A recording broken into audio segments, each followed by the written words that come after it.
Check, check, 1, 2. Okay, I can hear myself.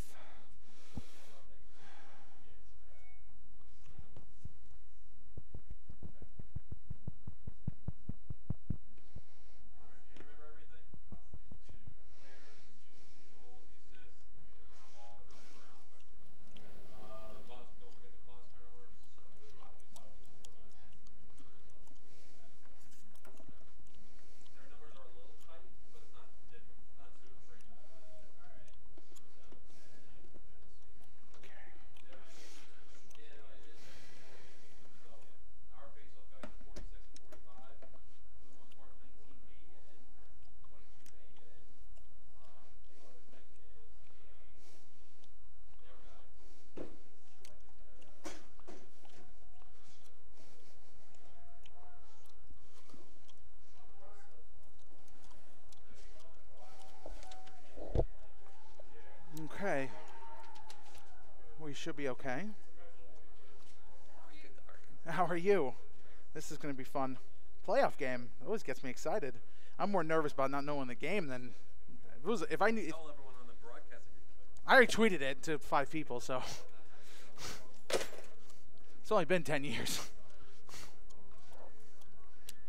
Sean, can you put your information in for the computer?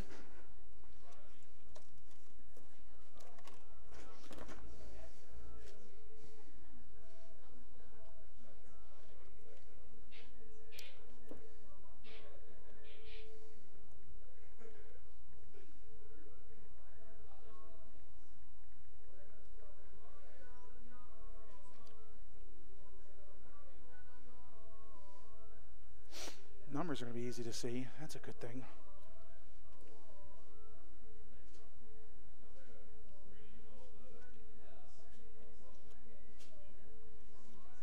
How long did he get suspended for?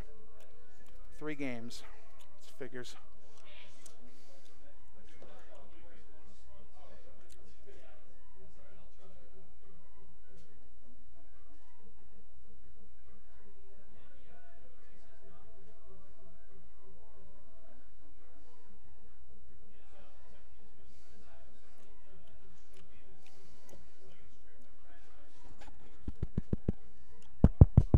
Oh, that's too loud.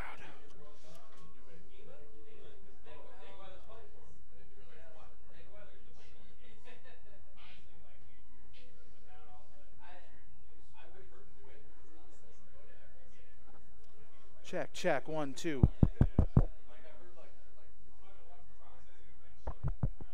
Yep, I'll do the trick.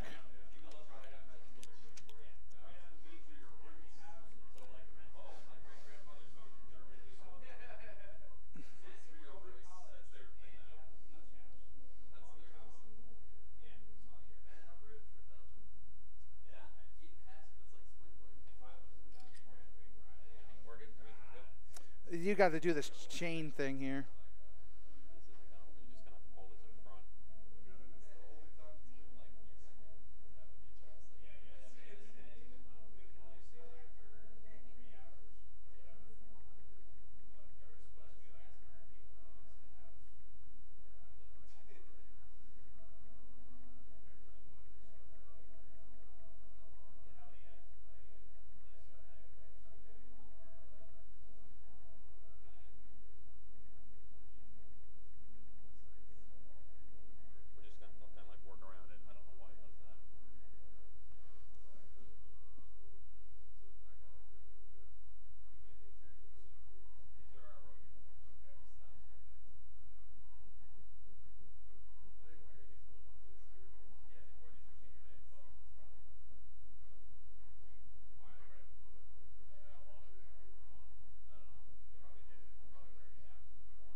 Yikes. These rosters are fucking huge.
clear here as the ball rolls away.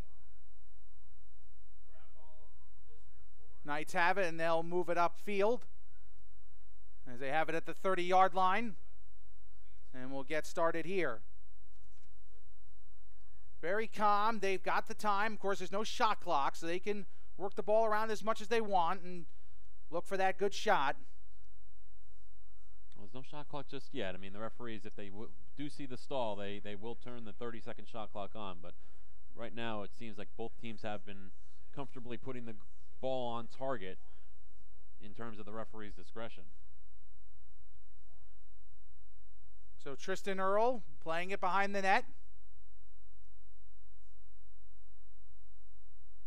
Feeling the pressure from Trodden. Earl looking for a teammate to make the pass. He does. A pass across. Now up top, there's Kearns. He takes a shot too high, and it will go out of play, but will stay with the Knights. Again, Kearns shooting a little bit high. They found that first goal, actually, against McNally on the high side, and a couple of others have been low, but, I mean, that high shot has been what they believe to be a weakness of McNally's here in the early going of this game.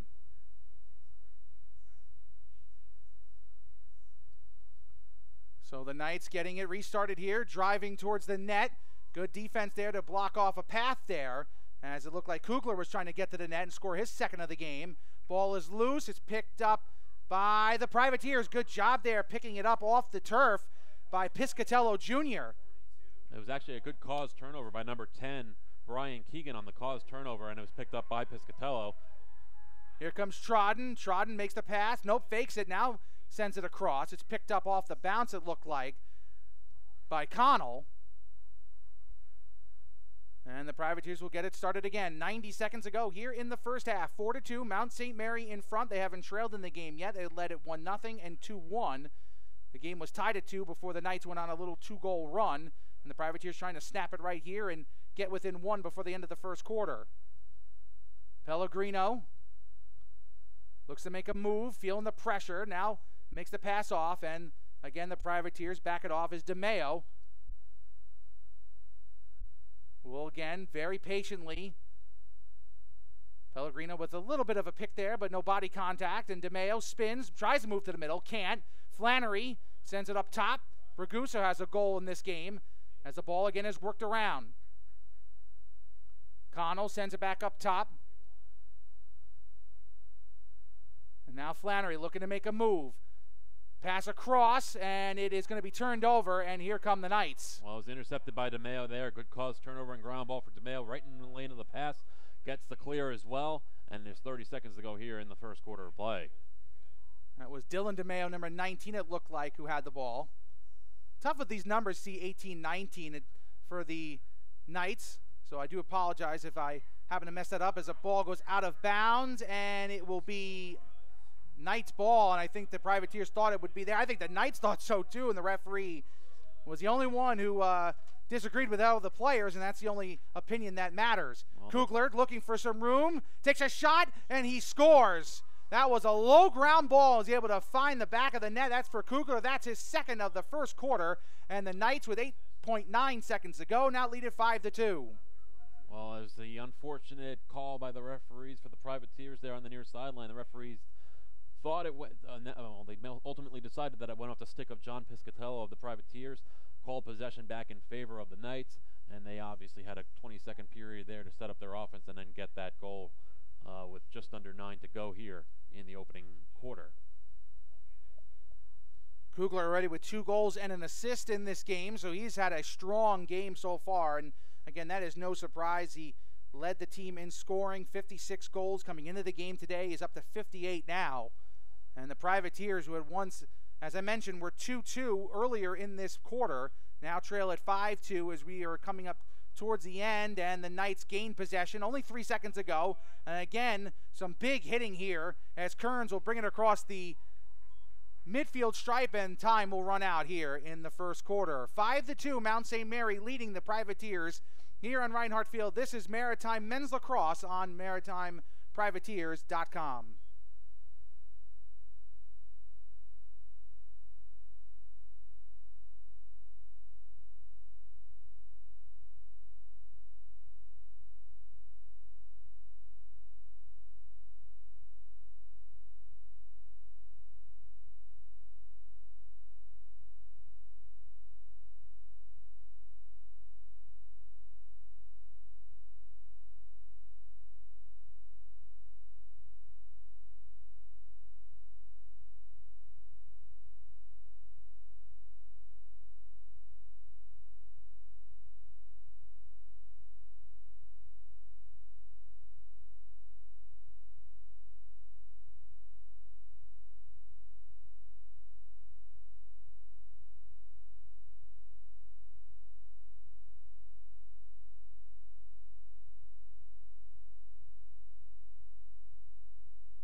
And welcome back to the broadcast here on MaritimeAthletics.com. Alongside Sports Information Director Sean Engel, I'm Matt Falkenberry, the voice of Maritime Privateers football and basketball, now adding lacrosse to the old resume here. My first lacrosse game here for the Privateers, and it's the playoffs. It's a home game, so you get the whole experience, if you will, and for the Privateers just trying to bounce back from a tough first quarter, Sean. 5-2, the Knights and the Privateers went back and forth a little bit, and the Knights went on a 3-goal run, and it was a lot of turnovers by the Privateers that allowed the Knights to take this 3-goal advantage. Well, again, possession is going to be key for both of these teams here in the remaining 45 minutes of regulation here. Both these teams, again, it's going to start on these faceoffs, and there's another easy one pickup for Gallagher. Moving right in, and a shot goes high, might have ringed off the crossbar. And it's going to stay with the Knights, so very quickly Mount St. Mary comes right out as Gallagher fired that one, but just a little bit high, but the Knights regained possession. Again, that seems to be the scouting report of the Knights. Shoot high on McNally. Of course, they have scored a couple of low goals, but it seems they really like to shoot high on McNally and think they have scouted a weakness there on the senior netminder for the Privateers. So again, Mount St. Mary just very slowly running the offense here. Tristan Earl had one of the 5 goals for the Knights in that first quarter. Goals were also scored for Mount St. Mary by Graziano, number 6, and Anthony Kearns, along with Kugler's 2.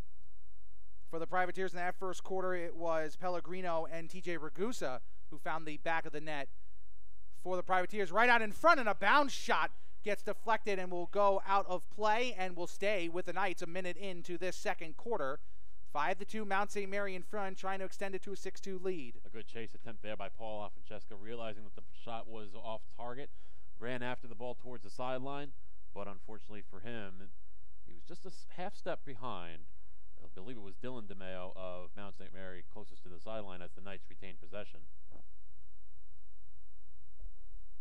Mount St. Mary trying to make it a 4-goal lead here. Earl makes the pass over, and they'll back it off as it looks like Escudero, number 8, had it for a moment. Now makes the pass over to Kugler. Kugler looking for some space, picking up some speed, gets pushed off though. Good job by the defense there for the Privateers, as looked like Buckner, number 22, was able to force Kugler away and eventually leads to a turnover. So good defensive possession there for the Privateers, as Trodden will quickly move it upfield. Well, give the cause turnover to Patrick McAllister there, getting in the way and forcing the bad pass.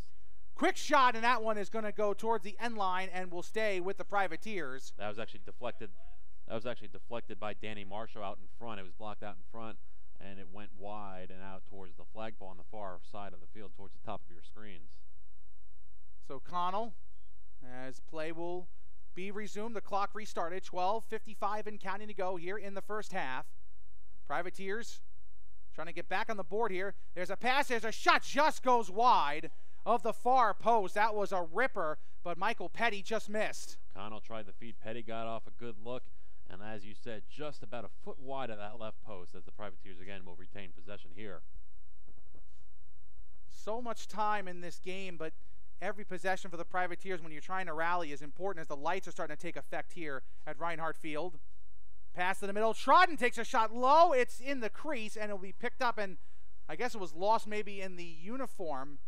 And the whistle blows, and it'll be Knights ball, and they'll look to move it upfield quickly. Ball actually went up the right pant leg of Dewar in goal, and the referees did stop the clock there and allowed him to remove the ball, and away they go on the clear attempt here.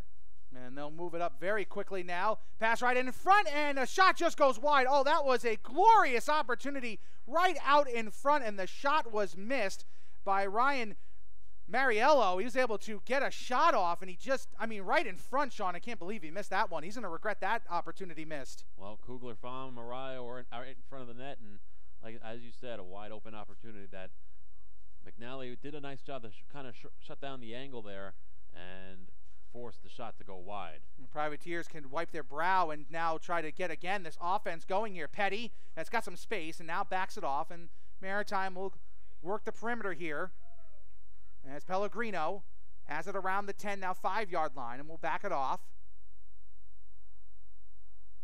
Knights with a 3-goal lead. Privateers on a bit of a scoreless streak here, about 10 minutes or so of actual game time Might have been about 20 minutes in real time since they've scored. Ragusa, who has a goal in this game, moves to the middle, getting pushed from behind by Kearns, and he's still able to hang on to possession. Now Zemensky works it over, and that handcuffed Connell there, and the turnover again for Maritime. Zemsky's pass was right on target. Unfortunately, it handcuffed Connell, as you said, and an easy pickup and a clear attempt now once again for the Knights, as it's Kearns to bring it upfield. Well, one thing I've noticed from the Knights in this game is they have not allowed Maritime to get a lot of easy possessions. Obviously, have kept them off the scoreboard for a while, but no bad turnovers in their own side of the field. They've done a good job of getting across the midfield stripe and setting up their offense. Even if they haven't scored on a lot of the possessions, they still have done a good job of not allowing any easy opportunities for Maritime. And that was something that the Knights got the lead on permanently, at least up to this point, off a bad turnover. Pass across, and again the Knights looking for some space. Nice crisp passing here, as once again Earl will try to get it set up here. Earl looking for his second of the game, gets bumped off his mark, now loses it, and again another turnover. Good job by the Maritime defense. Their defense is keeping him in this game. It's again Piscatello Jr. able to make the play, and Trodden will move it upfield. Give Piscatello another caused turnover there and a ground ball for him as the Privateers move transition. There's a shot and they score right away off the transition. Matt DeMayo's on the board. And with 9:52 to go, Privateers are within 2. Flannery found DeMayo, quick shot. And that was a good opportunity for the Privateers on that quick transition game, and maybe that's the approach that the Privateers need to take. Obviously not ideal, because you're going to start, losing your legs out there if you're going to try to transition like that. But the Privateers do get the quick goal finally to break that scoreless drought for Maritime here and move in within 2 at 5-3.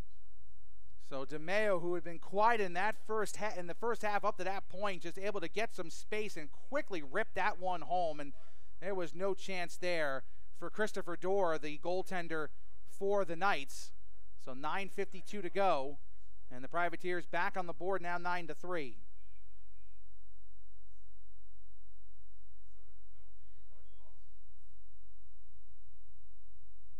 Battle forward, and the Knights able to win that face-off, and that was a good opportunity for the Privateers wasted. And there's a shot, and it just goes wide. It will go towards the end line and will stay with the Knights. Nice job backing up there by Vincent Escudero of Mount St. Mary, as the shot went wide off target, and Escudero right behind at X to back it up.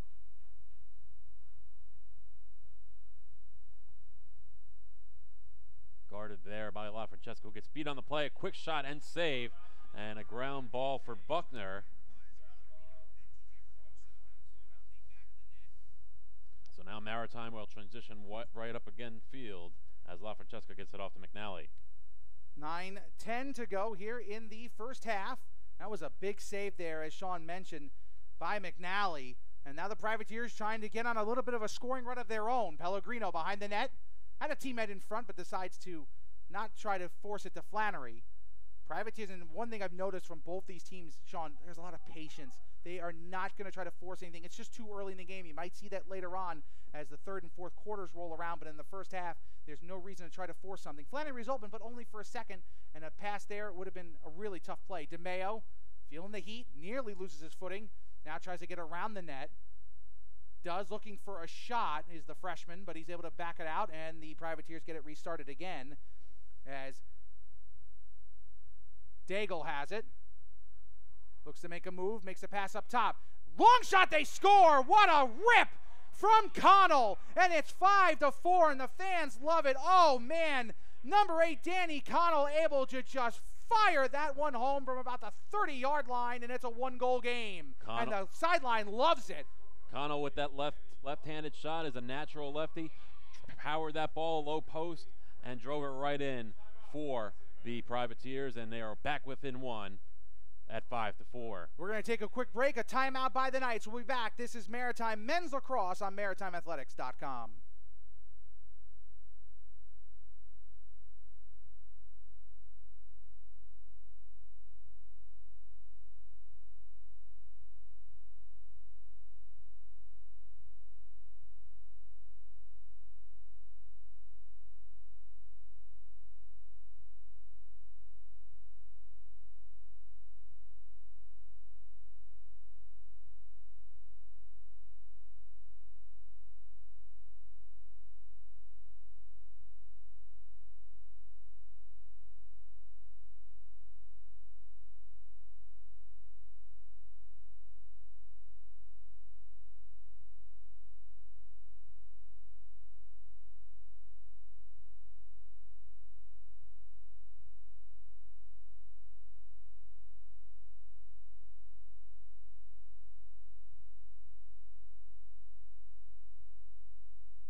And welcome back to the broadcast here on MaritimeAthletics.com. Alongside Sean Engel, I'm Matt Falkenberry here, broadcasting live from Reinhardt Field as the Privateers and the Knights are battling here in Skyline Conference action. It is the semifinals. If the Privateers win, they have an opportunity to either host a championship on Saturday if Farmingdale defeats Merchant Marine, or they'll head across the Throgs Neck Bridge to take on their arch rivals at Kings Point for the championship. But they trail by one right now. 8:20 to go, but they've scored 2 in a row. And coming out of the break, Danny Connell with an absolute ripper of a shot. I mean, the lefty just fired that one home from about 20 yards out. I'll give Mark Buckner a ground ball there off the face-off win. Mark Buckner has been a big piece to this puzzle here for the Privateers on the face-off game. It's really improved a little bit over the last couple games. And Buckner. And there's a shot, and they tie it. And it's a tie game. Pellegrino, who lost it for a moment, able to recover. And the Privateers are on a 3-goal run. It's 5-5 with 8:04 to go. This game is flipped on a dime. Well, it started with that face-off win. TJ Ragusa, good job tying up Gallagher in the middle of the field. Allowed Buckner to make his way in from the wing. Picked up possession, got a couple quick passes. Pellegrino right in front. And that's where he's most dangerous for the Privateers. Nick Pellegrino right in front. Over 100 goals in his career. Add another one to his stat sheet. So Pellegrino coming through there, and there was a lot of just a big play there because he loses the ball for a second right in the middle, able to pick it up quickly and just fire it home. And again, the Privateers, they get that big defensive play. The Knights miss an open opportunity when they were up 5-2 to make it 6. Now it's 5-5. The one thing, of course, the Privateers have got to work on, and you mentioned it at the beginning of the broadcast, their face-offs. Knights have really gained a lot of possession off that, but their defense has kind of helped them stave off any issues with that. Well, that's when you talk about possession game, and this is going to be a possession game, obviously, as we saw on Saturday, a 1-goal game. It's going to come. It didn't necessarily come down to the last possession. Maritime did score the goal-ahead goal, 13-12 win, with 7.5 to go. But the Privateers really possessed the ball down the stretch of the game. They did a nice job killing some clock late in that game, and hope to do so again here. That shot just goes wide, and it will be Knights ball, I believe, and they will restart the clock. 7:24 to go. Kugler with a good look, left-handed off the left wing. And again, it was backed up by Escudero there, number 8 for the Knights.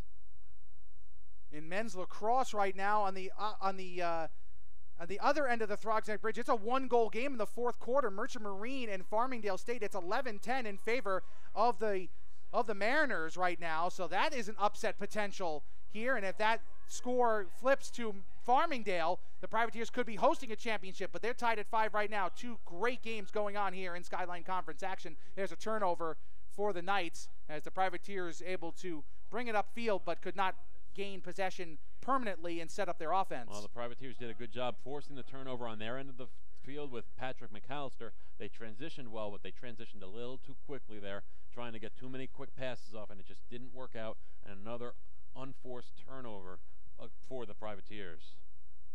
Privateers have seen Nick Pellegrino with 2 goals in the game. DeMeo, Connell, and Ragusa with 1 each. And basically the same for the Knights, 2 for Kugler and 1 for Earl, Kearns, and Graziano. So 6:10 to go in a 5-5 game here in the first half. These two teams played a great game just last Saturday, a 13-12 win for Maritime, and they are able to gain the lead. Great pass right out in front, and Graziano finds the back of the net for the second time. It's 6-5 in favor of Mount St. Mary. DeMeo with the feed from up top, finding the open man underneath in the crease. Easy goal for the Knights as they improve again to a 1-goal lead. So some changes here for the Knights as we get set for another face-off here. And the Knights stop the 3-goal run by the Privateers. And this has been a game of runs. I mean, they went back and forth a little bit. Knights scored 3 in a row. Privateers scored 3 in a row. And now the Knights have regained the lead. The Privateers have not led at all in this game so far. And the Privateers always playing that comeback game, trying to work on that possession. They'll switch things up on the face-off again here. We'll go with Mano in place of Ragusa to square off against Gallagher. Mount St. Mary has taken 15 shots in this game so far and have scored 6 times. Been credited with 3 saves. McNally's been credited with 2 saves so far in the game. As the ball is loose and picked up by the Privateers off the face-off. And it's going to be moving it towards the 40. This is going to be tough. And there's a couple bodies on the floor, on the ground, and a flag is thrown. flag is thrown, and Buckner was taken down to the ground. I believe didn't have possession, but we will get a penalty here, it appears. Our first flag of the game. Haven't seen too many whistles blown from the referee, too. This has been a pretty clean game so far. So we're actually going to get a 1-minute unnecessary roughness penalty here. Actually, it's going to be against the Privateers. So it'll be Mano actually on the unnecessary roughness penalty off the faceoff as he was exiting the field trying to help out Buckner with the loose ball. So Mano will go off for a minute. So Privateers will go man down for the next 59 seconds. Now this is a big moment in the game here as the Knights try to regain the 2-goal advantage. Privateers trying to kill off the penalty here. Unnecessary roughness, a 1-minute penalty. Again, there was just a wild scramble, and now the Knights with the man advantage. Earl, as one of the players for the Privateers, loses a stick. Here's a shot by Kugler, and it just goes wide. Might have been deflected by McNally, and will go out of play 39 seconds ago on the penalty for the Privateers. Clock restarts, 5:25 to go in the first half, 33 seconds and counting to go for the Knights, who've gotten one shot off so far on this man advantage. Pass up top, there's another shot and a save made, and a big save. Privateers trying to get to the loose ball. Battle for it now, and it's picked up by the Privateers with 15 seconds of pass up top, and it's being picked up off the bounce by Buckner, who gets taken down, but the Privateers able to gain possession, and a good job by Connell. Maritime doing a good job to get the ball back upfield, just kill off these last 5 seconds of the penalty. So a good job there on the ground ball by Matt Kirby for the Privateers to pick up after Buckner was rocked by that big hit at midfield.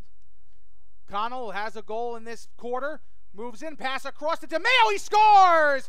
Beautiful pass, Connell to DeMeo, and they bump each other at the 20-yard line with 4:39 to go. We're tied again at 6. Again, that good field vision by Connell, looking and finding DeMeo on the left post from our vantage point, right post for Dewar. Found DeMeo, low shot, and we're tied again. What a great job. Connell and DeMeo teaming up once again, doing a good job. And DeMeo scores his second of the half. A sophomore to a freshman, and just shows you the future of this program could be very, very bright very soon, if not already. As, again, the lights are starting to take more of an effect. The sun is down, and we're going to have some nighttime lacrosse here in the postseason. Maritime switching things up here on the wing with Kieran McEnroe, the sophomore, on the wing now, with Buckner moving back into the defensive zone to help kind of shore up that defense for the Privateers. They'll put McEnroe on the wing here to help out with Mano on the faceoff this time against Gallagher. 4:26 to go in the fourth quarter over at Kings Point. Merchant Marine still with an 11-10 lead on Farmingdale. If the Rams come back and win that game, the winner of this one will be hosting the championship on Saturday. So this could become an even bigger game than it already is. As Kearns brings it across midfield and looks to get set up here and makes the pass, and the Knights will try to regain the lead again. Again, they have not trailed in this game in the first half. We are coming up on the 4-minute mark here in half number 1. Privateers entered this quarter down by 3. Got it tied up at 5-5. Knights made it 6-5, and then just a few moments ago, DeMeo tying it at 6. DeMeo and Connell have been big in this game so far. McAllister doing a good job against Earl there on defense, forcing the pass over to DeMeo, and now it'll be handed off to Trodden. Trodden's been good on defense so far. Knights looking for some space right in the middle. There's a beautiful backhanded shot, and it finds the back of the net. Just a quick pass, and they're able to find a man out in front. Didn't catch the number, but it is 7-6 now in favor of the Knights. Well, good job again. DeMeo, field vision, finding that open man right underneath the crease. Quick shot underneath on the backhand, and again, Mount St. Mary up on top by 1 with 3:30 to go here in quarter number 2. Maritime had outscored Mount St. Mary up into that point, 4-1 here in the second quarter. And so the Privateers again having to find a way to rally.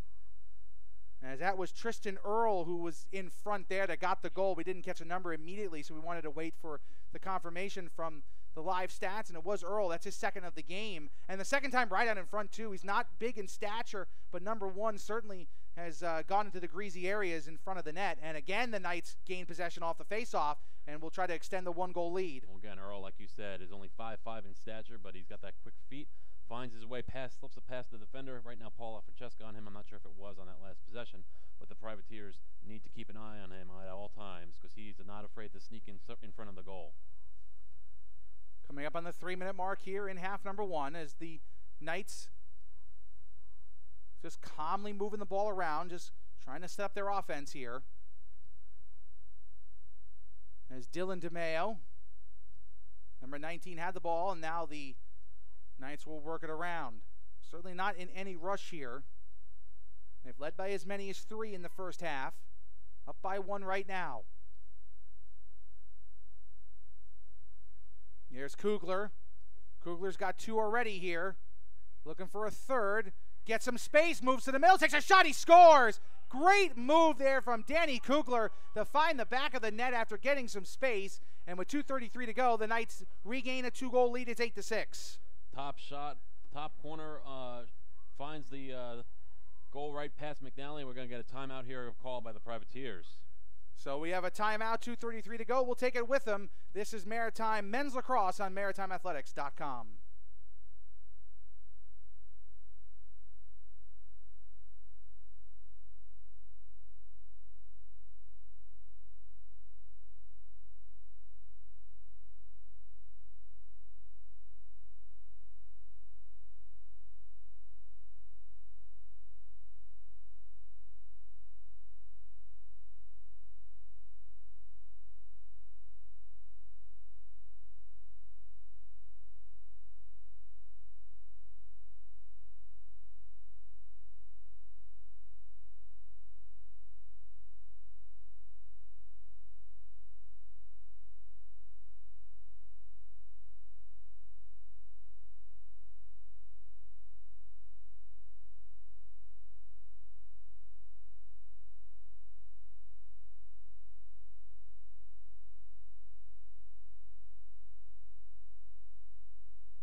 Welcome back to the broadcast here on MaritimeAthletics.com with 89 seconds left in the game across the river. Farmingdale State with a 12-11 lead on the Merchant Marine Academy. That is a major upset in the brewing. And again, if that score holds, one of these teams here between Mount St. Mary and Maritime will be hosting the Skyline Conference Championship on Saturday. So the Privateers trailing it by 2, 8-6. The game was tied at 6 just a few moments ago, but the Knights have scored 2 in a row, and Kugler's got 3 of those 8 goals. Well, Maritime needs, again, I've been stressing it all afternoon, they need to do a better job on faceoffs, tying up Gallagher, and they do exactly the opposite right there, as Gallagher wins that one with ease. And he's able to send it back to Dorr, and the Knights will move it upfield with 2:20 and counting to go here in the first half. Privateers got back in this game thanks to their defense, and they need a big defensive stop here. Right out in front, shot, score. That is way too easy, and just like that, the Knights have a 3-goal advantage. Richard Moore on the goal out in front. It was Moore 18, you're right. It was Moore 18 on the goal out in front. DeMeo found him wide open on the right wing, moved out in front, and found the easy goal. Again, no defensive help there. Nobody sliding in for the Privateers to help on the play there against leaving McNally one-on-one with Marr. And Marr had no trouble finishing there, and now all of a sudden the Knights on a 3-goal run of their own, and it is 9-6 now with 2:11 to go. And this is a big face-off here. Privateers trying to get it within 2, and once again the Knights dominating on possession here in the first half. Doesn't matter who the Privateers are putting out there right now, whether it's Mano, whether it's Ragusa. This time it was Ragusa out there on the face-off. It's been a nice and easy night for number 28, Ken Gallagher. Again, he's just had an easy afternoon and evening now on those face-off wins. Knights trying to gain their biggest lead of the game so far, led by as many as 3 at 5-2. Now up 9-6, trying to reach double figures in goals. They only scored 12 goals on Saturday. They're already at 9, and we're here in half number 1. And that was a 12-goal outburst they had in only 3 quarters. They were shut out in that 4th quarter. Moving in is Kugler. And now the ball worked around as Kearns passes it up top. And now Dylan DeMeo for the Knights. Looking for some space, gets an edge on Trodden for a second, but Trodden able to recover. DeMeo backs in, now makes a pass over to Kearns. Kearns spins, doesn't have a lane, and he'll back it out again with 1 minute remaining here in the first half. So Kugler holding on to it, and we'll see if the Knights are forced into having to start the clock here. Referees. Shot clock is on here. They will call for the stall here, so they have 30 seconds to get it on target. It's got to be on the 6x4 frame, a save by McNally, a goal, or on the post in order for the shot clock to be turned off. Drive shot, and it goes off the net, and the Privateer is able to pick it up, and they'll be able to hold for the last shot if they don't turn it over 25 seconds ago. So shot clock will not be a factor, and now they'll move it up. But the clock will be a factor as they got to move it up quickly. Well, Maritime needs to get a quick clear here. They get the good clear there with 15 to go. Pellegrino makes a pass across. There's a shot, and it goes in. Another goal there for Connell. He makes it 9-7 with 11.5 seconds to go, and another big face-off coming up. Connell with the short side, found the just underneath the left arm of Doer, the goalkeeper from Mount St. Mary, finds the little hole there between the shoulder and the post, and the Maritime Privateers, again, back within 2. That is a big goal right before the end of the first half, and now an even bigger face-off. They can gain possession real quick. Could get a chance to cut this deficit down to 1. It'll be overtime in Kings Point, 12-12. Next goal wins. I believe it's sudden death. It's sudden death, so we'll see who comes out on top there. Boy, did not expect that considering the Merchant Marine Academy was 6-0 coming into that contest, number 1 seed. But we're focused on this one right now. 9-7, 11.5 seconds to go. Big face-off here. Clock is running. The ball is loose, and it's going to be picked up by no one just yet. 5 seconds ago. Now the Knights have it. They'll quickly look for a shot. Pass is knocked down, and that will do it for the first half. Privateers did not lead at any point in the first half. They trailed by as many as 3, and they'll head into halftime down by 2 by a score of 9-7. And Sean, we talked about it ad nauseum in that first half. The one thing they got to work on, face-offs. The Knights are dominant in the face-off circle. Well, the Privateers just need to do a better job of tying up Gallagher. The Privateers have struggled all season long. That's been their dark hole in terms of their ability as a whole this season. It's been their kind of their bugaboo all season. I guess the best way to put it has been the face-offs. Their midfielders have been very good. Have done a very good job all season long, getting those ground balls, tying up those midfielders. But the Privateers need to do a better job of getting those wing players into the face-off X, and both Mano and Ragusa need to do a better job of tying up Gallagher. The two of them just need to tie him up and allow their wing players to get in there and give them help. The defense has held up their end of the bargain. The offense has put up 7 goals, which is a good start, but the Privateers really need to do a better job possessing this ball and gaining possessions, whether it be on the again, they're doing their job on the defensive side of the ball, but it's at the face-off X where the Privateers have struggled all season, and they continue to struggle here through 30 minutes of play. 30 more minutes to go. It's a 2-goal deficit. We got about 9.5 minutes before halftime is over. We're going to take a break. We'll be back then. We'll have an update on what's going on across the river, and we'll have the second half of the Privateers and the Knights right after this. This is Maritime Men's Lacrosse on MaritimeAthletics.com.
And welcome back to Maritime Men's Lacrosse here on MaritimeAthletics.com. Alongside Sports Information Director Sean Engel, I am Matt Falkenberry, the voice of Maritime Sports here at Reinhardt Field. We are at halftime with the Privateers trailing the Mount St. Mary Knights by a score of 9-7.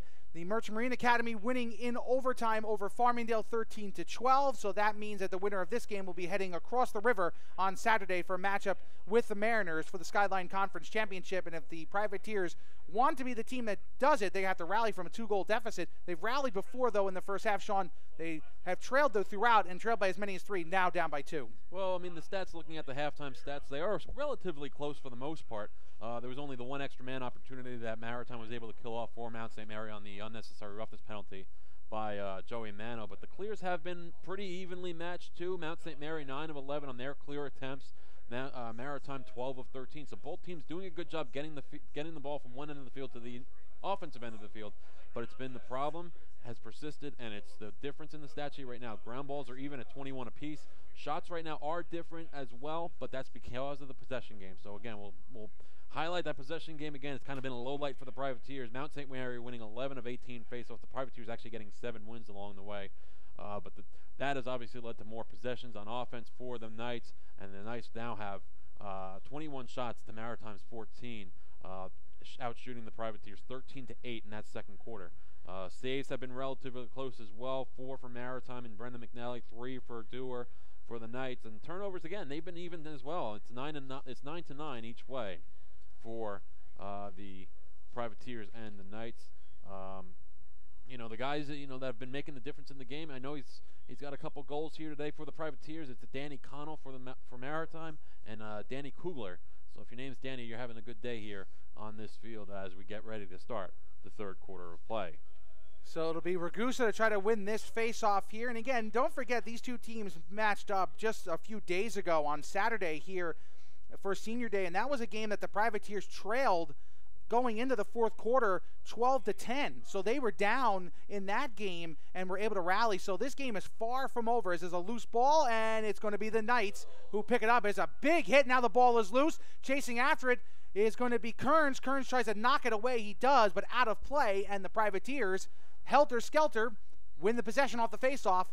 Wasn't easy, but they did get it done, and now they have it, and they'll move it upfield here early in the second half. Well, Kearns tried to sweep it in with his stick. He actually kicked it with his right foot, went out of bounds, and the Privateers gained possession, as you said, off the turnover by the Knights, pushing it out of bounds as they'll set up their offense here to start off the third quarter of play. Connell was certainly a star in that first half for the Privateers. He had a couple goals, so did DeMeo. He had a good first half. Danny Kugler was the bigger star overall, had 3 goals for the Knights. No surprise there. He's one away from 60 on the season, combining postseason and regular season. 50 seconds into the third quarter, 2-goal lead for the Knights. Trodden tries to make a move to the front and gets spun away, and he'll get it restarted and makes the pass over to number 41, Colin Flannery. Now back up top. It's Zemski there. Zemski is able to put it home, and it is now 9-8. Good shot there by Zemski. And the Privateers have scored 2 in a row, overlapping the halftime. And with 13:51 to go, they're back within 1. The comeback kids are at it again. Well, Zemski received the pass. I believe it was from Flannery. Made a nice move around the defender. Pick a long bounce shot. Found the back of the goal. And again, this is a guy that's used to this field, obviously, in the fall, too. Kicking some extra points late in the season for the Privateer football team. Now he finds an even more difficult target with the 6x4 frame as Zemski gets on the board to pull Maritime back within 1. He could have big shoes to fill if he ends up kicking for the football team later in the fall. 13:51 to go. He's focused squarely, though, on trying to lead this rally, and he's gotten that goal. That's his first of the game. Privateers see Ragusa and Zemski with goals each, and then Pellegrino, DeMeo, and Connell each have 2 as the Knights win the faceoff and will move it upfield. Kugler nearly loses it, and now will regain the possession. And now it goes towards the end line, and it'll be Privateer ball. So actually Maritime switching things up again. They're going with senior Anthony Gervasio on the faceoff. He got called for the procedure, gave possession to Mount St. Mary. They try to feed the ball towards the far sideline from where we are, and unfortunately for them, it was a turnover off the sideline, and now Maritime bringing it back into the offensive zone. Petty thought he had a shot, now backs off, and Connell will have it. 13:25 to go here in the third quarter. 9-8, Privateers trailing it by 1, trying to rally again from a 3-goal deficit. Trodden takes a shot, he scores! Brett Trodden finding the back of the net with 13:13 to go here in the third quarter. This game is tied once again. The Privateers go from 3 down to tie it, and it's now 9-9. Well, Trodden's not, again, he's one of those hard-nosed players, not afraid to get underneath in the crease. Made a couple of dodges around a couple defenders there, took a rip shot from the top of the circle, and found the back of the net, and we are tied, as you said. And it looks like it'll be Gervasio again on the faceoff for the Privateers, as the Maritime, again, just trying to mix things up again with the third-line faceoff guy here. So the Privateers get the turnover and turn it into a goal, and the faceoff is won. Now a whistle, and it's going to be a foul against Maritime, so it'll be Knight's ball, so even when they come close, it doesn't work out. That's 2 procedures now on Gervasio there, so again, a third procedure on the faceoff will result in the 30-second penalty for the Privateers, so that's two straight faceoff losses for the Privateers on the possession battle, or excuse me, on the procedure battle. So Mount St. Mary gains possession here.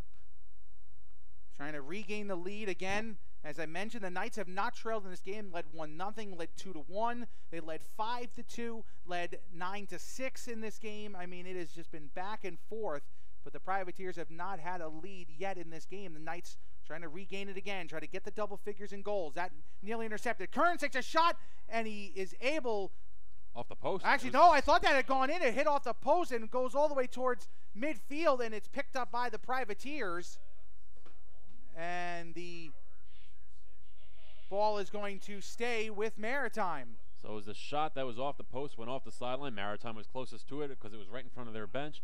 They gained possession, and again, here comes Maritime's offense starting at the 50. I saw that net ripple. That shot hit the post so hard it made the net move, and I thought it had gone in, and instead it hits the post, and the Privateers now look for their first lead of the game. Flannery makes the pass down low to Pellegrino. Pellegrino goes behind the net, feeling the heat, tries to make a pass, loses it, gets it back, and makes the pass up top. There's a pass towards the middle. Flannery backs off, and now it's picked up by Connell. Connell, well, that was some concentration by Pellegrino, able to recover as he almost lost the ball there. There's such talent on both sides. Stick handling right now. 11:38 to go here in the third quarter. Privateers looking for their first lead of the game. It's 9-9. Flannery, pass to the middle. There's a shot, and it goes in. A beautiful pass right out in front. And the shot by Matt DeMeo. He's got 3 in the game, and for the first time today, the Privateers have gotten the lead. It's now 10-9, and they're on a 4-goal run. Matt, I know your primary sport in terms of broadcasting is ice hockey. That's a good one-timer right there. Matt DeMeo right on top of the crease. That yellow circle around that crease, his toes were right on it, and he got that pass right from behind from Flannery and buried it to put the Privateers up by 1. Boy, whatever they said at halftime, they need to bottle it and sell it to any team that they can. They were down by 3, really kind of a sluggish way to end that first period. Then they were end that first half. They got it within 2. That late goal, Sean, really kind of sparked them in the halftime, and now they've come out, scored 3 in a row, and all of a sudden, 11:29 to go, the Privateers have a 1-goal lead. Gervasio in again on the faceoff with Gallagher. Does a good job tying him up, and here comes Petty with the ground ball. So Petty able to pick it up, and the Privateers look to move it up, and they will get some space, and will do that finally, a face-off win, as Gervasio now moves up. He's got some space, decides not to shoot, and Connell will take it and back off, and now Petty. Petty moves in, winds, fires, and a save made, and a big one by Dorr. Loose ball right out in front, and Dorr is able to corral it and move it upfield. Big time save there from Dorr, keeping it a 1-goal lead for the Privateers. Maritime doing being a little bit impatient on that possession there, with Petty taking that quick shot. Their face-off guy Gervasio was going off to go get that offensive midfielder onto the field. Unfortunately for the Privateers, they took that quick shot, and it was saved with ease. Almost by Dorr. Almost seems like a heat check. You know, you just got all that momentum, and you just feeling it. And they came close, but Dorr able to make the save. Certainly was a shot that maybe you only regret because you didn't make it, but it certainly was on frame, and a chance there to make it a 2-goal lead doesn't work out. So we are fully in the darkness now. Beautiful sunset is complete here. You can see the New York City skyline on your computer screens behind the net. The Knights trying to tie it, and they do. ripper of a shot there from number 22, Danny Kugler, his 4th of the game, and with 10:15 to go, we're tied at 10. There's 2 guys that we said all along with this team coming into this game. Number 22, Danny Kugler on the goals. Number 19, Dylan DeMeo on the assist, and the 2 of them hook up one more time there as the pair just continue to rock and roll as a dynamic duo of that senior class on that Mount St. Mary team. So the Privateers had the lead, but only for a minute or so. Had a chance for a 2-goal advantage, but they were not able to finish the big save, and then the Knights able to answer with a goal. We'll see how this face-off goes. It's Gallagher and Gervasio again. Gallagher has been in there all evening for the Knights. Last game he actually got hurt for a couple of face-offs and had to pull out, and this time he's actually healthy throughout the game so far, and he's been doing a great job against the Privateers. Ball is loose, and it's going to be still loose, and it's picked up by the Privateers for a moment. They lose it. Can Petty get there? He can. Here he comes now. Petty moves in. Pass across for the lead. No, it might have hit off the post. It bounced around the frame and goes out of play, and it'll be Knight ball. Boy, again, helter-skelter. It was actually off the inside knee, the right knee of Dewar. Again, doing a great job there, getting his body in front of the goal scorer, putting that right leg out, getting the save, and then, of course, a good job backing up there by number 40. That's Matthew Martino.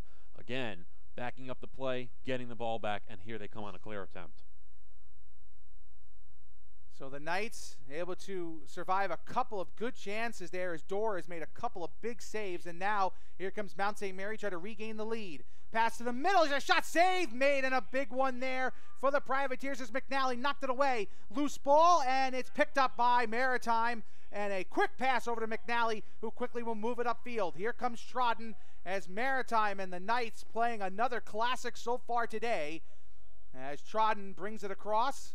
Great job by McAllister there with 2 men on him to pick up that ground ball and then shovel it off to McNally as the Privateers complete the good clear. And now Maritime looking to set up the offense. DeMeo brings it behind the net, looking for a teammate. Finds Pellegrino. Pellegrino takes a shot as he gets knocked down, and the loose ball will go out of play, and it will be Privateer ball still with 8:43 to go here in quarter number 3. Wasn't sure if Pellegrino was actually trying to shoot that ball or get it across to DeMeo, but the referees did call it a shot. It went wide. It went off the end line. DeMeo was closest to it. So again, possession retained by the Privateers. Zemski, who has a goal here in this second half, looking for his 2nd of the game, but goes behind the net. Feeling the heat here. Knights not given too much space. Now Zemski tries to make a pass, and it's going to be loose towards midfield, and it is going to be picked up by Mount St. Mary, and now they'll get the setup offensively. So Mount St. Mary was actually pushed on that play. The push will give possession back to Mount St. Mary, and here they come on offense. They're able to gain possession regardless, but the referee automatically giving it, so there is no question. And now a chance here for Earl, who has a couple goals in the game. He tries for another one, and another save made by the Privateers. Big save there once again by McNally, but the Knights able to regain the ball. Well, Buckner gets the ground ball off the save, and then he gives the ball right away. The downfall of the extra long pole there for Buckner is hanging out a little bit, knocked away by Mount St. Mary, and they pick it back up, and again, here they go on offense. 7:40 and counting to go here in the third quarter. Another save by McNally. A couple of big saves. The goalies are putting on a show. The ball is loose, and McNally's able to get it and will quickly try to move it up. Now he's able to make the play, and the Privateers have it, trying to get the clear here. McNally making that save between the hands on the shaft of the stick, made the great save, picked up by the Privateers, and now they again get the good clear. Number 20, Wegold had it for a moment. Now pass up top. Down low, there's a shot. Oh, that one way too high and out of play. That one was actually blocked by the defender there, Peter Beidel, number 4. He got the long pole there on Connell's shot, and that deflected high and into the crowd. Hopefully everybody's all right. 7:03 to go, and the Privateers have the possession. Trodden passes it up top to Daigle. And now Zemski. Zemski trying to get some speed, trying to get around Kearns, and he does, but doesn't have an angle for a shot. Pellegrino, pass up top, move to the middle, there's a shot, they score, and the lead back back to the Privateers as Daigle finds a back of the net. It's 11-10 with 6:43 to go. Daigle calling for the ball up top. Pellegrino finds him, makes the dodge around the defender. Easy dodge there, gets the goal, and the Privateers again back on top, 11-10. This has been some game so far. The back and forth, especially after the Privateers erased that 3-goal advantage. They had a 4-goal run. They saw the Knights tie it back up at 10-10, now making it 11-10. What a game this has been so far. And it's been the senior Anthony Gervasio on every faceoff thus far, I believe, in the second half, and he continues to be out there facing off against Gallagher. He's doing a good job tying him up, again, allowing Buckner and Petty to crash on that X and then pick up those loose balls. Looks like the Knights will have it again off the faceoff and will work it back towards the goalkeeper door. 6:30 to go here in the third quarter. Oh, there's a dangerous pass, but no pressure there as it's able to be picked up by Danny Marshall, number 77. So the Knights bring it across midfield, and now we'll get set up here trying to tie this game back up at 11. Move to the middle. Good defense, better offense, and a shot there, and it's going to be Privateer ball. That is a good job by the goalkeeper, McNally, able to get the advantage just slightly and able to get Maritime the possession with a 1-goal lead. Again, your goalkeeper actually... Oh, there's a turnover potentially, and it's still loose as a broken stick, and McNally able to get it. So how about that? Number 42 there, Piscatello broke the stick of one of the Knights and was able to gain the possession, but now the ball is loose. Again, a lot of just humanity, massive humanity out there. All these players just trying to get the loose ball, and now the Knights finally have it. So that was a wild sequence, but Mount St. Mary able to have it. Now they lose it towards the end line, and it will stay in play, and the Privateers have it, and the whistle blows, and we have a stoppage here. They're actually going to say it went out of bounds. I think it was last touch there by Ken Gallagher, was on the field, number 28, I believe, for the Knights. And Paul LaFrancesca was there trying to tie him up. The battle of the 28s there for both of these teams. It would be LaFrancesca to start. So the Privateers get the ball back, and again, they'll attempt to clear. Again, the winner of this game will head to Kings Point and play the Merchant Marine Academy for the championship. That coming on Saturday afternoon. Maritime getting the good clear here, and they're going to keep the same offense on. And Trodden takes a shot and Dorr calmly makes the save, able to catch that one out of the air. And 5:10 to go now here in the third quarter. Privateers still in front. They've held the Knights to only 1 goal here in the third quarter so far. That ball nearly lost along the end line, but it'll be picked up by Marshall. Makes a quick pass, and near turnover. Can DeMeo get there? He cannot, still loose, and Pellegrino's got it. Pellegrino holds on to it, trying to get some space. Does. DeMeo, shot! Oh, and a save made by Dorr, and might have also hit the post as well. It'll go out of play and will stay with the Privateers. It was a save, but it was an even better forced turnover by Nick Pellegrino again. Gained the possession, got the quick feed off to DeMeo. DeMeo with a shot, saved by Dorr off the post near side, backed up by Privateers, and again, here they go on offense. The original shot there was taken by number 7, Brett Trodden. Naturally a righty, took the left-handed shot. So didn't get maybe as much as he wanted on it. And Dorr, boy, it's Christopher Dorr, after the struggles early in this half, really turned it on here in the last few minutes. Trodden looking for some space, gets around but doesn't have anything. Has to fake a pass. Boy, these guys are good at faking those passes. You get a little fooled there from time to time. Moving in, there's a shot too high, and will go out of play. Will stay with the Privateers as Flannery tried to pick the top corner and missed. And again, good job by Nick Pellegrino backing it up. We're actually going to get a timeout here, and it's going to be taken by the Knights. Now, we got to rest our voices. This is going to be an exciting finish. We've got about 20 minutes of game time left. 11-10. Privateers have the lead and possession. We come back. This is Maritime Men's Lacrosse on maritimeathletics.com.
And welcome back to the broadcast here on MaritimeAthletics.com alongside Sports Information Director here at Maritime College, Sean Engel. I am Matt Falkenberry, the voice of Maritime Sports.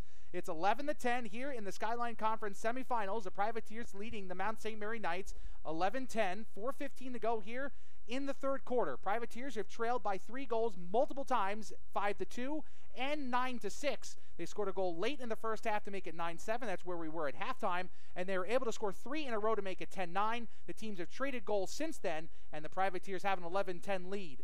Trying to make it a 2-goal advantage, something they haven't had all game long. Flannery falls down, able to make the pass, though. That's a heck of a play there to get the pass off. Daigle, who had a chance earlier, takes a shot, he scores! Daigle's got 2 in a row! And with 3:46 to go, the Privateers have their biggest lead of the game. It's 12-10. Well, Brett Daigle hasn't been too much in terms of the offensive players on this team this year, but he has really stepped up big time. And in his last couple minutes here, these last couple of possessions for the Privateers, Daigle just getting that pass and then just ripping that shot high and getting it past Dewar and giving Maritime their first 2-goal lead. He's got 2 goals and an assist in this game. Nick Pellegrino, 2 goals and an assist. Danny Connell, 2 goals and 2 assists. This has been quite the comeback so far. They have scored now 6 of the last 7 goals in this game, and they now lead at 12-10 after 1 point trailing late in the first half, 9-6.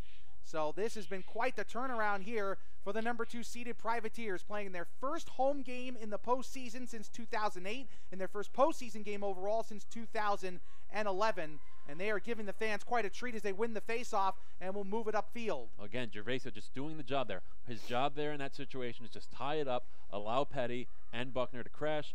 The collision in the X allowed the ball to come free, and then there you go, ground ball for Petty once again as the Privateers open up with this offensive possession.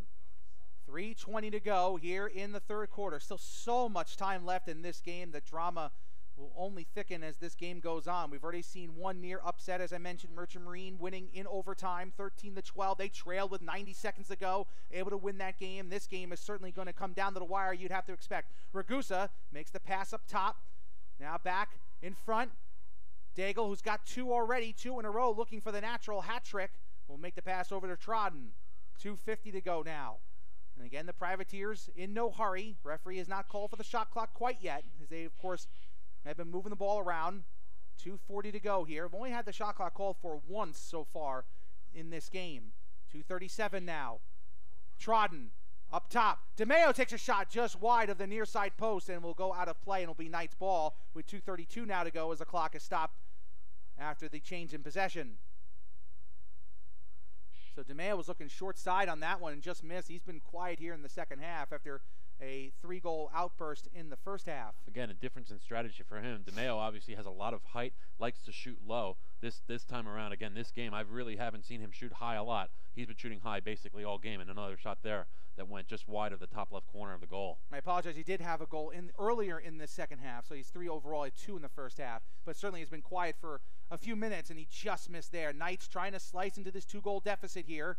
Pass up top too high, going towards the end line, and looks like the Knights will be able to recover and pick up the loose ball, and will move it up. Under 2 minutes to go now here in the third quarter.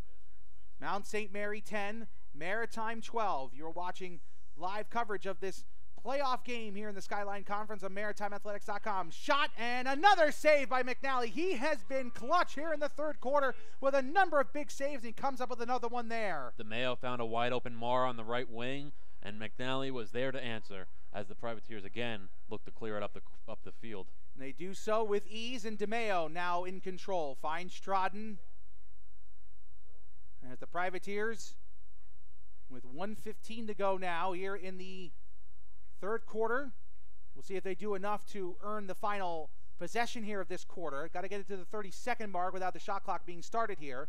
Refs won't hesitate to start the clock if they feel that the Privateers are not doing a good job of moving the ball around, but that was a poor turnover. That's an easy pass that just could not be corralled there.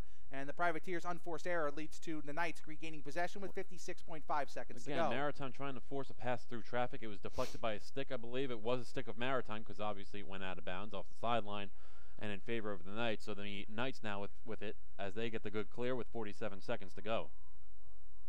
Ball worked around to Marr, and now behind the net over to Earl. Earl makes the pass across. A little bit of a dark spot here on the far side of the field on your computer screens and on our booths. As again, the Knights trying to get the lead down to 1. Player gets knocked down. Another play there, loose ball, and the Privateers don't have it. Kearns tries to get some space, gets the shot, he's knocked away by McNally. Another great play, and the Privateers clear up field with 10 seconds to go. A great save by McNally, ground ball for Buckner, and now here's Ian Danahy with it. Danahy's got 3 seconds. The Privateers will try to get one more shot. Pass across. Do they get it off in time? They do, but the clock runs out. The ball will go out of play, and that will do it for the third quarter. The Privateers outscore Mount St. Mary by a score of 5 to 1 in the third quarter, and they will head to the fourth with a 2-goal advantage. 12-10, 15 minutes to go. Privateers trying to advance to the championship game. We'll be back. This is Maritime Men's Lacrosse on MaritimeAthletics.com.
Welcome back to the broadcast here on MaritimeAthletics.com.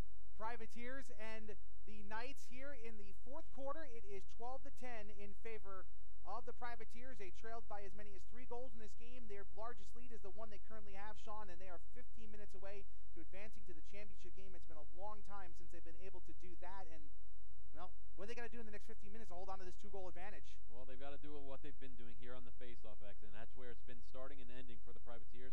And Gervasio doing a nice job tying up Gallagher for the most part. Again, just doing enough to get the stop and delay Gallagher from getting it with ease. They do it again just there. Get the face-off win for the Privateers. Privateers moving up quickly. There's a shot, and it just goes wide. Will go out of play and will stay with Maritime here with 14:43 to go.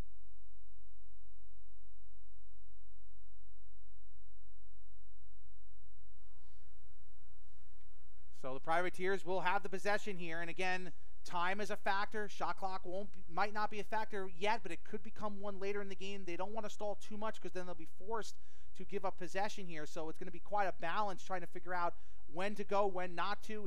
It's interesting. It's kind of like old school basketball in the way when they didn't have the shot clock back in college, like in the 80s. You know, you play that 4 corners, and sometimes you force yourself into doing something, sometimes you didn't. So we'll see how the Privateers decide to handle that as this quarter continues. Sean, are you a proponent to holding on to it and trying to protect, or be aggressive and trying to just extend the lead? I think you want to do a combination of the both. I mean, exactly what Maritime did on Saturday against these very same Knights, as we're going to get a push here without possession, and it'll stay with Maritime. So you need to do exactly what they did on Saturday, is that you take your fair share of chances when you have it look like this. Right out in front, and a score. Connell's got his 3rd of the game, and it's now 13-10 with 14:02 to go. As I was saying, Mount St. Mary's going to keep trying to double the ball, trying to pressure the ball away from the Privateers. Connell gets the goal, Ragusa gets the assist, and Maritime now has a 3-goal lead, excuse me. And they have now scored 7 of the last 8 goals of this game. What a run so far for the Privateers, as Connell is having a big game. He has certainly been one of the best players in the game so far. He's got 3 goals and 2 assists, leading the way in points for the Privateers today. as they are now 14 minutes away from advancing to the Skyline Conference Championship. Again, this has been a conference that has really been dominated by the New Jersey schools that were once in this conference. Montclair State, Kane, and Stockton. Montclair State has won, I would say, at least the last 8 championships. Obviously, Maritime and this Skyline Conference, and the original members of this league, have added men's lacrosse in terms of purchase in St. Joseph's, Long Island. The last season, this is their 2nd year in the program, and these two teams, with the addition of those 2 teams, they had enough for the automatic qualifier without those New Jersey teams, and those New Jersey teams are now independent men's lacrosse programs, as the NJAC does not have enough teams overall to have an AQ. So the Privateers, this is obviously opening more opportunities for teams like Farmingdale, like Maritime, and like Mount St. Mary to not only make the playoffs, but make a push here for a conference championship. Privateers playing in their first home playoff game since 2008, trying to advance to their first Skyline Conference Championship game. 13:30 to go. They lead by 3. If they win, they'll be playing the Merchant Marine Academy. There's a shot and a save made by Dorr. That is a big save. The Knights offense has gone ice cold here in the second half. They're going to have to find some type of offense here. After a first half, Sean, they scored 9 goals. They looked real good. They dominated possession. And really, Maritime, since halftime, has just turned it around. And I think the big difference in these 2 teams have really been the substitutions. Maritime not afraid to go a little bit deeper on their bench than that of what Mount St. Mary has been doing. Again, you're seeing a lot of different players on the field for the Privateers. Right now you've got their starting defensive unit, but again, mixing up the midfielders, as a shot there is off the post and will come towards the crowd and skip into the crowd off the turf. And that will stay with the Knights. That was a ripper of a shot. The Privateers in their only Skyline Conference home game in the postseason, that was against Keene. That was all the way back in 2008. They lost 15-4 in that matchup. That was the first year that the Skyline was a conference, as the shot goes just out of play and will be Maritime ball now with 12:42 to go, as that shot was missed by the Knights. And again, their offensive struggles continuing. Again, a good job backing up the play there by Mark Buckner, using the long stick to his advantage, reaching out with it, gaining possession for the Privateers, as now again they clear attempt here. So the Privateers trying to extend their biggest lead of the game. No team has led by as many as 4 in the game. It's been a 3-goal lead a couple times. There's a near turnover, and it is going to be picked up by the Privateers. Good job recovering there by Buckner, and now here come the Privateers. Buckner has arguably been the best defensive player in all of the conference this year, and again, doing a nice job on the midfield in the transition game there and helping get the ball up into the offensive end of the field now. So the ball is worked up top, and it'll be Daigle, who has had a big second half, a couple big goals in this one. Privateers scoring 13 goals against the Knights now in 2 consecutive games. They scored 13 on Saturday in the 13-12 win over Mount St. Mary to clinch this home game, now trying to get to more than 13 and finish off this potential win. There's a shot by Connell, and a good job by Pellegrino to save it. It's knocked down in front. It's still loose, as DeMeo could not come up with it. And DeMeo then fires the loose ball in, but the whistle had already blown its night ball with 11:30 to go. So the ball will be with the goalkeeper here. The midfielder, or the defender, I guess, no, it's DeMeo, had the ball there and tried to get a couple extra yards, but the ball will start with Dorr in the crease, as Maritime stepped in the crease there. I believe it was DeMeo for the Privateers. The DeMeo without the space versus DeMeo with the space for the Knights. So the Knights trying to get it within 2 here. There's a shot in and a score, and that is a big one for the Knights. And that is once again Danny Kugler, who just powers his way in front. And with 11:13 to go, don't get those tickets ready for Saturday just yet. It's 13-11 now, and the Knights slice the lead into 2, and that's their first goal in quite a while. Well, Kugler, with the great individual effort, makes the cut into the crease, steps out, takes another step, and the shot gets the goal. And again, back within 2 are the Knights. That is his 61st goal of the season, postseason and regular season. He's got 5 goals and 1 assist today. Dylan DeMeo from Mount St. Mary with 4 assists, leading the way as well in points. And as I mentioned, it's been a team effort literally for the Privateers in terms of scoring. As you take a look here at the numbers, 6 different players, actually 7 different players have scored for the Privateers in this one, no one with more than 3. But the Knights win the possession, a high pass there back to the goalkeeper, and a good job by Dorr able to corral that one. And with 11 minutes to go, the Knights are within 2 and have possession. Well, again, when Gallagher wins those face-off with ease like he did on that one just there, he goes quickly the pass off to Dorr. let the goalkeeper, who's got the full vision of the field, find an open man and get the pass off. Kearns with space takes a shot, and that one deflected there by McNally. It'll stay with the Knights. Kearns had an opportunity there, and he just couldn't finish. It has been the story for the Knights here in the second half. They've had space, they've had moments, but haven't been able to finish. 9 goals in the first half and only 2 so far here in the second half. 10:35 to go in the fourth quarter. 13-11 in favor of Maritime. Knights trying to rally, having to rally from their biggest deficit of the day. Couple of nice moves. There's a shot, and that one hit the side of the net and went wide. Again, an opportunity trying to go short side, and it is now loose. A couple players don't even know where the ball is, and the ground ball picked up by Maritime. Francesca on the play on the defensive side of the ball, as he'll get the clear on good. DeMeo out in front, and he could not get there as Dorr intercepted. Good job by Christopher Dorr, who is the reason the Knights are still in this game right now. Pellegrino went a little bit too far deep behind GLE, cut the pass off, did a nice job by Dorr to cut that pass off and intercept it. And then again, here come the Knights as Pellegrino looked to get it out in front to DeMeo on that offensive play. 9:42 and counting here in the fourth quarter. 13-11. Privateers by 2. Kugler's got a goal here in the fourth quarter. Looking for his 6th of the day. Takes a shot too high. McNally able to make the save, as that one looked like it was going to go high, but McNally able to recover and knock it down and gain possession. And here come the Privateers. Moving it upfield is Brian Keegan, number 10. And now Connell will have it and will slow things down. 9:13 to go here in the fourth quarter. Again, a good job by Brian Keegan there on that defensive play. Gets the pass up from McNally to get the ball up in transition. Privateers looking for their first playoff win in school history. Looking for their first conference championship appearance in school history, playing their first home playoff game since 2008 and their first playoff game overall since 2011. Many of those since thens are gone, and now they're trying to erase a few more.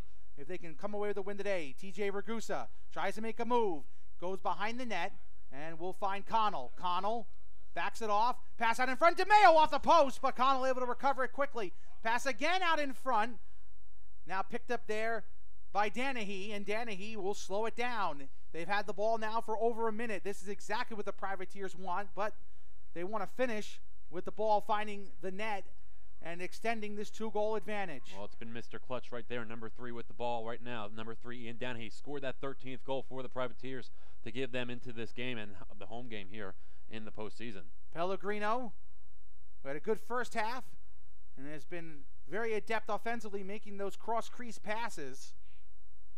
Again, very patient here. Now under 8 minutes to go. Privateers have had possession now for nearly 90 seconds. The referees are discussing whether to turn the shot clock on there, but the Privateers do get a shot off, and now it will go back in favor of the Knights. So 7:41 to go now here in the fourth quarter, and the Knights still down by 2. Weather that storm. Again, and now we'll try to cut it down to 1. With the shot clock, obviously the referees make, obviously it's a judgment call based on the 3 referees and whether they feel the team is stalling. The referees were discussing there whether to put the shot clock on. You can see from body language of the referees whether they wanted to put it on or not. Knights able to regain possession after nearly losing it as Kugler able to hold on to it. 7:15 to go. Here in the fourth, the Knights trying to get within 1. Have been held to only 2 goals here in the second half, but are still in the game. Move to the shot, and another save by McNally, able to deflect that one away. The Knights will keep possession with 7:05 to go. DeMeo with the look. I believe it was DeMeo with the look there. And as you said, saved by McNally, and again backed up by the Knights with 7 to go here in the fourth quarter. Mount St. Mary has taken 35 shots, Maritime 32. Maritime has been credited with 11 saves. McNally has been very good here in the second half. Kearns tries to get some space, gets knocked down. Able to keep possession though. 6:45 to go. Still a lot of time left, but Mount St. Mary can't waste too much of it. Trying to get something going here. Trodden on defense. Feeling the pressure here are the Knights, trying to move to the front. Again, Trodden very physical. And a flag has been thrown. Second penalty of the game coming up. It'll be against Maritime as the Knights will throw this one towards the sideline. This will go out of play, but with the flag thrown, it'll be a penalty against Maritime. It's going to be a holding penalty for 30 seconds against the Privateers here. I believe it is going to be Trodden to go off for the hold. And it will be. It's the hold on Trodden, and that'll give Mount St. Mary their second man-up opportunity of this evening. They had a 1-minute opportunity earlier in the first half and could not finish. As a loose flag still on the field, and McNally giving it over to the referee. 6:18 to go, and for Mount St. Mary, they have got no time to waste here. Got to take advantage of this man advantage here. So Kugler will get it into play, and here we go again. Maritime's man-down defense needs to step up big this time. Paul Francesca, Mark Buckner, Patrick McAllister, Matt Kirby, and John Piscatella, the 5 D-men out there for the Privateers. Puck played behind the net. It's loose and picked up by Kugler for a second. He nearly lost it, but gets it back. 10 seconds to go on the penalty. Fake shot. Now it's a pass. It's loose in front and a shot. It doesn't go. McNally again comes up big. Pass across is knocked away. The penalty is over, and the Privateers come up big again on the penalty kill. DeMeo going for the low to high move, and then, of course, McNally following it very well and tracking it. And, of course, now Maritime's going to get called. There's too many men on the side of the field for the Knights. So Maritime has possession. 5:35 to go now. Leading it by 2, and the next goal is going to be really huge in this one. There's a little ground ball over to Trodden, able to pick it up with ease here. And let's see how Maritime handles these final 5 minutes, Sean, whether they try to stall a little bit or whether they get aggressive. And we'll see how aggressive the referees are in terms of turning on the shot clock. With the 2-goal lead, Maritime's going to play that little hybrid type. Let's get a good shot if there's an opportunity, but we also want to, wait for our opportunity to get a shot off and try to stall as much time as I can off the clock here with just over 5 to go. Each team with 1 goal here in the fourth quarter. Privateers leading at 13-11. Trying to advance to the first conference championship game in men's lacrosse history.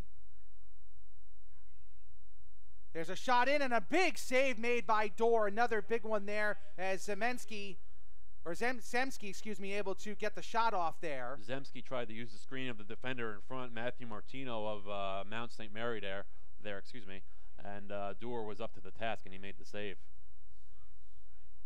So the Knights again trying to slice into this 2-goal deficit.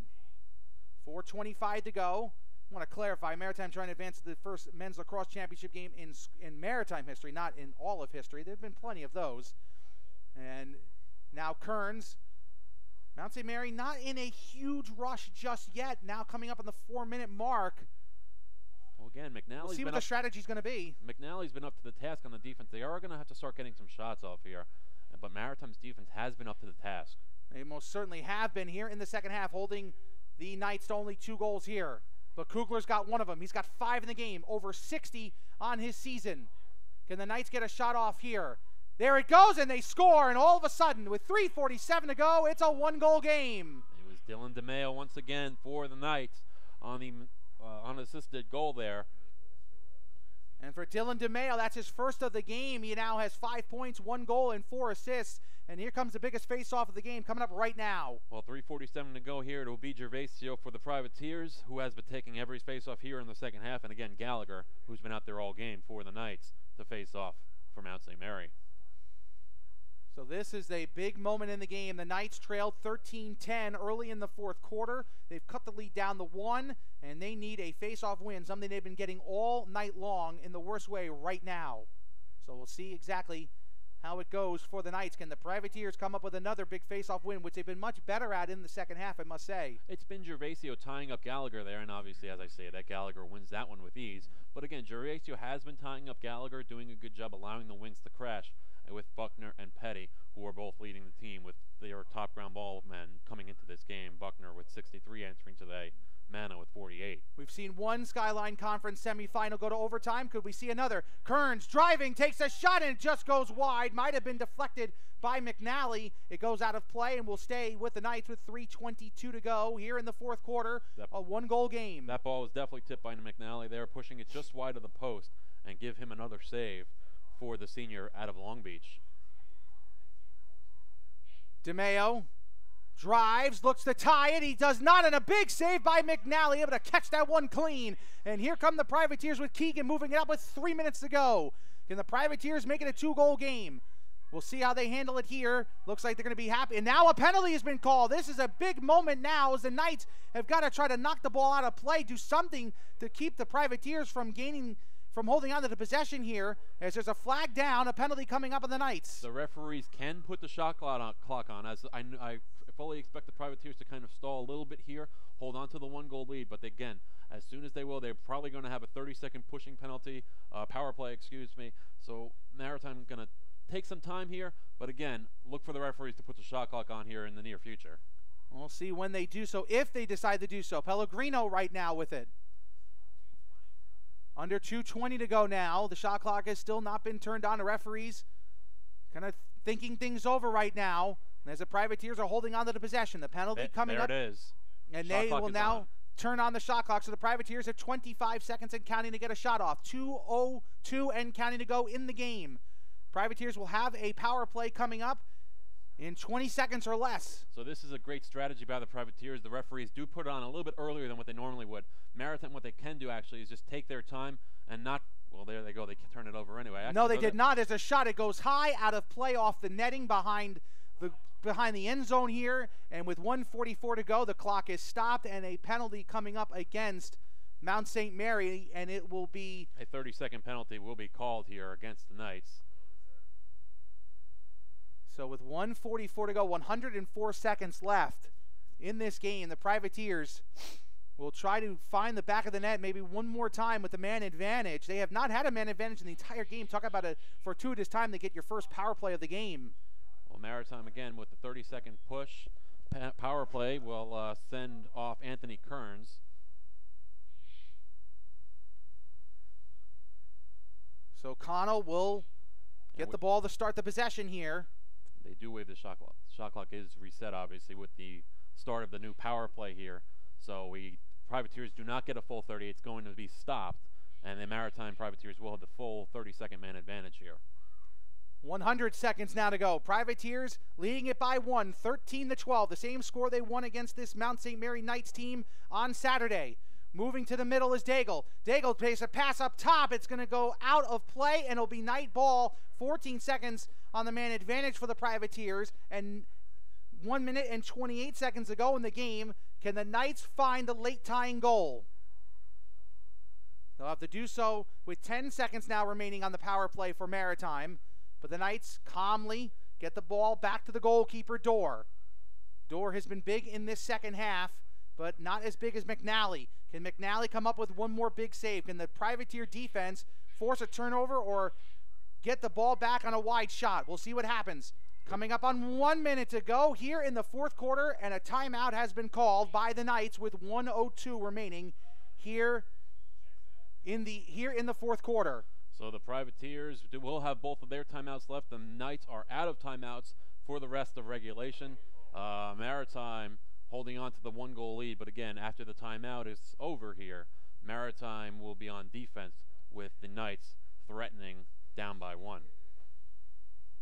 Well, Sean, 1:02 to go. What's the strategy here for the Knights here? I mean, you got to figure, you go to Kearns, you go to DeMeo maybe, and of course Kugler's got to be the one the Privateers have to watch out for the most. He's got the most goals in the game. He's got 5. Well, it's a matter of shutting down DeMeo, and I think the Privateers have done a decent job shutting him down. I mean, he does have 4 assists, if I'm not mistaken, on the game. Yes, he does. So DeMeo has kind of been the feeder, as he always is, for the Knights. He had 48 assists coming in. He's got 52 now. It's a matter of shutting him down because he seems to be the primary feeder, whether it be getting it to Earl, who has been very quiet here in the second half, getting it to Kugler, getting it to Kearns. You know, the other offensive options, those are the guys that have been shooting. But for the Privateers, they need to shut down DeMeo and lock down and dig in here because there's 62 seconds left until their first potential Skyline Conference Championship game appearance, which would be on the road against Merchant Marine on Saturday. They won in overtime over Farmingdale. The Privateers trying to win by a score of 13-12. That was a score across the river. That was a score between these two teams, as I mentioned, last Saturday. So 13-12 is a couple wild numbers here in this conference in the last few days. The Knights trying to find that lucky number 13th goal and get this game tied up and potentially force overtime, which would be a 4-minute sudden death overtime period. So it is DeMeo to start the ball here with possession. Trodden on him defensively, the short stick midfielder. So Dylan DeMeo, number 19, Kugler 22, players to watch, and here comes Dylan DeMeo. 1 minute to go here in the fourth quarter. Knights trying to tie this game up. Trodden on DeMeo. Trodden could not stop DeMeo, who ties the game with 54.5 seconds to go. The Privateers and the Knights are now tied at 13 all. The Knights have rallied from a 3-goal fourth quarter deficit to tie the game, and now the Privateers could potentially hold on for the final shot. Well, as I said during the timeout, the guy that you want to shut down is Dylan DeMeo. They shut him down from passing the ball off, but they forgot about the fact that he came into this game with 33 goals, and now he has another one to his ledger. His second consecutive goal, and now the face-off coming here. So no guarantee that they'll get that last shot. We'll see if the Knights can gain possession here. We said the biggest face-off was a few minutes ago. Now it's been topped by this one coming up right here. Under a minute to go, 13 all. Maritime switching things up on the face-off attempt here. It is Mano as he loses to Gallagher, but a ball. Oh, the ball is loose. Who's going to get there? The Privateers have it. Connell able to pick up that loose ball, and here come the Privateers. And a timeout has been called as the whistles blow. Timeout called by the Privateers. Michael Petty picking up that loose ball with 41.3 seconds to go. The Privateers can hold for the last shot. The Privateers can hold for that last shot, and they're going to have an opportunity here to draw up an offensive play here. Maritime has a lot of different options. They have number 40, Nick Pellegrino. They have number 26, Matt DeMeo. They have number 8, Danny Connell, who's really come on strong in this game after kind of tailing off late in the regular season. So again, you have three big options there on the attacking zone. You also have Colin Flannery, who's been a big piece in this game on the midfield unit. You know, Maritime has plenty of other options. I mean, it's not necessarily singling in on one player like what I said earlier with Mount St. Mary's possession in terms of crashing on DeMeo. Mount St. Mary's defense is going to have to watch out because there's a lot of different guys who can put the ball in the back of the net for the Privateers. Danny Cano, who just got that loose ball, that ground ball, that huge play with the ball loose at midfield. He's got 3 goals and 2 assists. Matt DeMeo with 3 goals. Nick Pellegrino with 2. Ian Zemski and Brett Trodden with 1 goal each. And Brett Daigle has had a big second half with 2 goals. So, again, the offense has been spread around in this game for Maritime. For Mount St. Mary, Danny Kugler with 5 goals. Dylan DeMeo, 2 goals and 4 assists. They've been the offense for Mount St. Mary most of all in this game. Kearns, Escudero, and Mar all with 1 each. Nicholas Graziano with 1, and Tristan Earl with 2. That's your scoring update. 13-13, 41.3 seconds to go, and the Privateers can potentially hold for the final shot here coming out of the timeout, and we'll see what the Privateers can do here. Next goal will probably win this game. Maritime mixing things up here. They're actually putting Mr. Leak, Tim Leak, on the Mike Leak, excuse me. His brother is Tim. Mike Leak is on the field as an extra attackman with DeMeo and Cano, so no Pellegrino out there for the Privateers. Trodden with 25 seconds to go. We'll go behind the net. Now the Privateers are guaranteed to hold for the last shot if they want. Shot clock will not be a factor here with under 20 seconds to go. Pass up top and a clean catch there by Zemski. Zemski moves to the front, to the 30-yard line. Goes in, takes a shot. It's knocked down by Dorr. It's out of play. It'll stay with the Privateers with 6.7 seconds left. Big save there by Dorr as Zemski got a shot on target. But unfortunately for Maritime, it was unable to go in, and the Privateers, again, will call timeout. So each team now has used their full allotment of timeouts. We are 6 seconds away from either an extremely dramatic finish or overtime here at Maritime, with the Privateers again having the ball for that one final opportunity. 6.7 seconds left. Ball will be placed behind the net. What do you do here? Do you just wait for a cutter? Do you try to force something? What do you think the Privateers try to do? I think you try to get a shot off on target here. I think, you know, there's going to be a lot of time. It doesn't take long to get the ball down the field, but I don't think there's enough time with 6.7. If Maritime has possession and can get at least a shot off, that's going to take at least 2-3 seconds off. 4 seconds for Mount St. Mary to get down the field, chances are it's not going to happen. So I say you take a chance here. If you don't get it, you play for overtime. But obviously you have the opportunity here with Leak out there instead of Pellegrino. So that's going to be a question that we have. Where is Nick Pellegrino right now on this play? He's been one of the Maritime's top offensive productive players over the last 4 years. So to reset the field for the Privateers, you actually have DeMeo on attack, along with Trodden, Connell, Leak, Zemski, and Flannery are the 6 offensive players. So no Pellegrino in there, and no Daigle as well, who's really come on, as you said, Matt, in the second half. Trodden will have the ball to start this possession. As soon as the whistle blows, the clock will start. 6.7 seconds left. Privateers trying to avoid overtime. The clock has started. Trodden tries to make a move, going towards the net. 3 seconds ago, Trodden, pass in front, there's a shot, it's knocked down, and that will do it for regulation. And for the second straight time here in the semifinals, we are going to overtime at 13-all and 4 minutes of sudden death coming up. Well, Connell was calling for the ball. He was wide open on the wing. Didn't get the pass from behind from Trodden. Trodden trying to force it into the middle of the field with Colin Flannery. Colin Flannery gets a shot. Didn't really get a clean shot off. Yeah, it certainly was a very tough play. Did not get a shot off the way that they wanted. That was very tough. Again, only 6.7 seconds. Not a lot of time considering where Trodden had to start that possession well behind the net. So that was certainly not an easy play. And now sudden death overtime. Sean, I want to go over a bit of the rules here as we get set for this OT. Well, again, we are now in the 5th period of play here. It'll be a 4-minute sudden victory overtime period. Next goal wins, obviously, and it's going to start, obviously, as we've been saying all along, at that face-off X. Who's it going to be for the Privateers? Mano took that last one, but it was also Gervasio taking it all throughout the entire second half, and then they mix it up and put Mano in there. Gallagher on the other side for Mount St. Mary has done a great job in terms of controlling that play in the face-off X. Other rules here in the extra session, we do get the coin flip here in terms of which end of the goal, which end each team wants to defend, and then each team does get one timeout left here in the extra period. So we are about set for overtime here, the extra period, the 5th period, 4 minutes of extra time, and we are tied at 13. And just like you might see in playoff hockey, if 4 minutes are up and we're still tied, start it up again, and it'll be 4 more minutes, and we'll have double, triple, quadruple, and so forth and so on. Again, the Privateers led by 3 in the night, slowly but surely. Certainly wasn't a massive run in terms of quick strike, but they were down by 3 in this 4th quarter, and the Privateers allowed them to come back and tie the game. Well, I'm looking at the center of the field right now. It's going to be the freshman, Joey Mano, the kid out of Port Washington, to take the face-off here for the Privateers to start things off. It's going to obviously be the Mr. Gallagher out of Northport.